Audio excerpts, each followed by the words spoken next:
बाद में भूल जाओगे, इसलिए अभी सब्सक्राइब करो और घंटा दबाओ।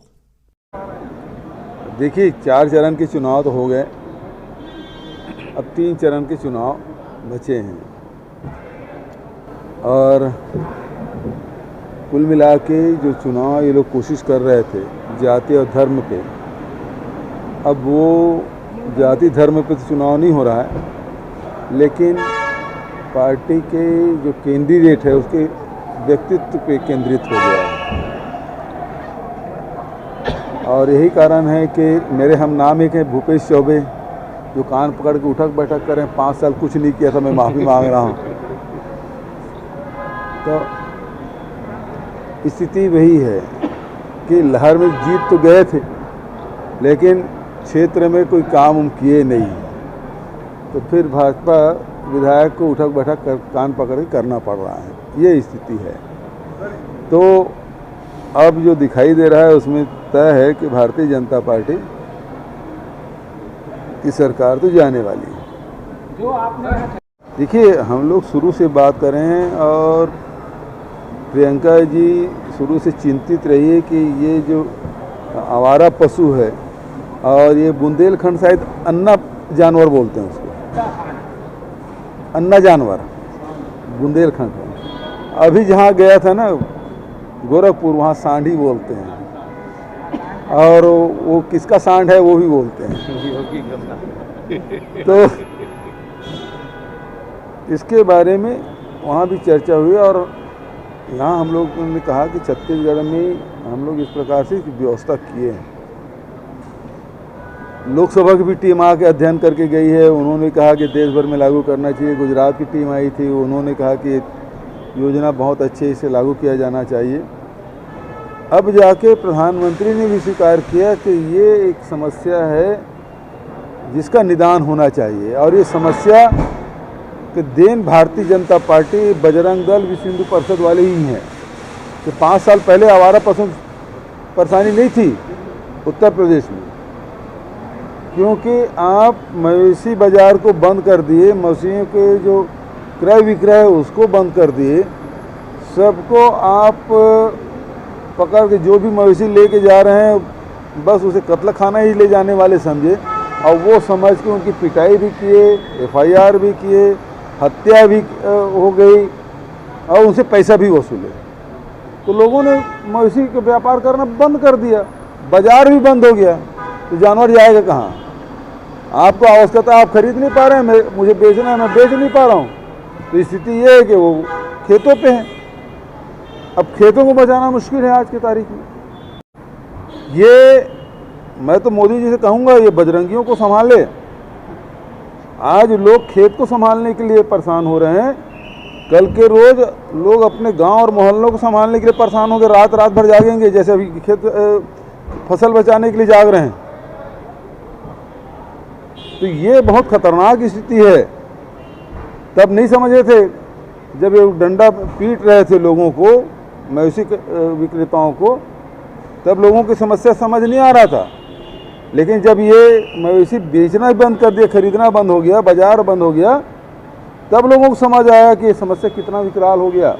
आज स्थिति ये है कि पूरा उत्तर प्रदेश में किसी भी ज़िले में चले जाइए, किसी भी गांव में चले जाइए, वो छुट्टा जानवरों से परेशान हैं।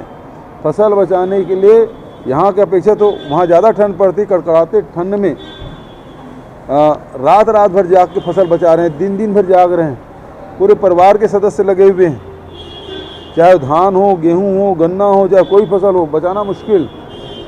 तो एक प्रदेश व्यापी समस्या हो गया, और ये प्रदेश व्यापी नहीं बल्कि राष्ट्रव्यापी समस्या है। एक और बात, पूरे देश में अन्य राज्यों में 3% के छुट्टा जानवरों में कमी आई, उत्तर प्रदेश में 17% की वृद्धि हुई है। मतलब ये लगातार और बढ़ने वाला है, तो समस्या और विकराल होगी, और इसके जनक कोई हैं तो यही लोग हैं, इस समस्या के जनक यही लोग हैं। हम तो समाधान खोज रहे हैं, और हमने निकाला भी।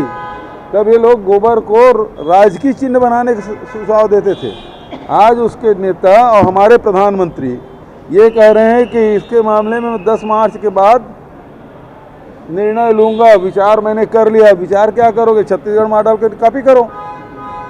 इसके अलावा और क्या रास्ता है? गोबर खरीदने की बात है, तो यहाँ गोबर खरीद भी रहे हैं, उसे वर्मी कंपोस्ट भी बना रहे हैं, गो कास्ट भी बना रहे हैं, गमला बना रहे हैं, दिया बना रहे हैं, और पेंट भी अब MU हमारा हो गया और बिजली भी बनाएंगे। हमने तो रास्ता दिखा दिया है। तो ये बड़ी बात है जो छत्तीसगढ़ मॉडल की जो चर्चा है। प्रधानमंत्री से ये भी कहूँगा कि धान भी जैसे 25 रुपये में खरीद रहे हैं तो वो भी खरीद ले, तो देश के किसानों का भला हो जाएगा। निश्चित रूप से ये चिंता का विषय है। हमारे बच्चे 20,000 से अधिक विद्यार्थी वहाँ फंसे हुए हैं। हमारे राज्य के भी छात्र फंसे हुए हैं। लगातार जो कॉल सेंटर खोले हैं उसमें अभी तक के 70 लोगों ने संपर्क किया भी है, और हम लोग हर स्तर पर मदद करने की कोशिश कर रहे हैं। भारत सरकार से, विदेशी दूतावास से लगातार हम लोग सब संपर्क में हैं कि कैसे हम अपने विद्यार्थियों को वापस छत्तीसगढ़ ला सकें।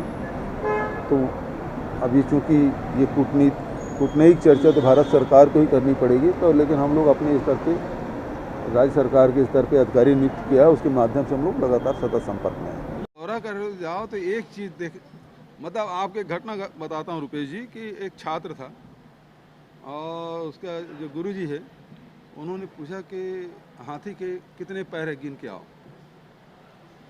तो गिन के आया तो बोले उसके कान कितने हैं। तो गुरुजी आपने पूछा नहीं था। अच्छा जा कान देख के आओ। तो कान देख के आया तो गुरुजी को बताया कितना कान है। तो बोले पूछ कितनी है। बोले आपने तो पूछा ही नहीं था, आप पहले पूछ लेते तो मैं सब चीज़ देख के आया। अरे तो भाई ऐसा नहीं होगा, जब जाओगे तो सब कुछ देखोगे।